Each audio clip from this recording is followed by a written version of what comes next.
Nasa kote kan otoridad ang labisang ₱2,000 kantidad ng shabu makalihis ang ikinasang bypass operation sa Purok 6, Barangay San Sebastian, Lagunoy, Camarines Sur, alas 10:38 nin bangay ka nagkaaging Sabado, Setyembre 28. Pigbisto ang sospek na si Alan Valenzuela Ibides, 49 anyos, mayong agong asan residente ka na sabing lugar. Nakuha sa posisyon niya ang pukamas o minus 50 gramo nin pigtutubod na shabu na may estimated street value na ₱120,000.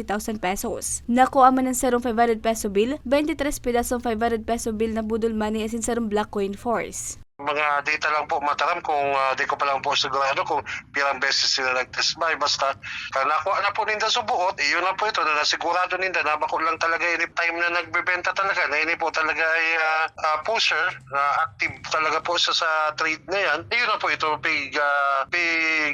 pa-operate na ninda po sa bypass operation po ninda.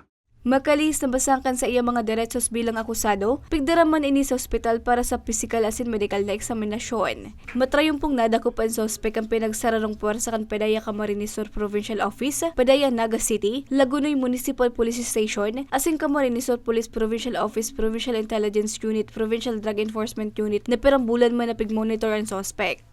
Pera po ma'am sa naahali ta po ini mga droga sa pagkakataon na makaabot sa tuya pong mga kapwa Bicolano. Ang magayon sa po kaning magayon na aspeto is naiiling po sa tuyang mga kababayan na nag-iiro po talaga ang sa tuyang mga PDEA operatives. Kaiba na po siyempre dyan ang sa tuyang mga katuwang sa PNP asin sa barangay na di man po sila makakadulag. Kung padagos po sila mag-ibo ng mga harap kaya na pagbebenta po ka mga illegal na droga, madadakop po sinda at syempre po mapapatawan sinda ng kaparusahan.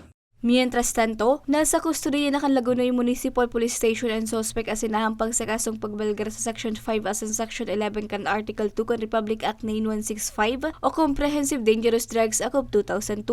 Para sa mga baratang tatak Bicol, Regine Poe.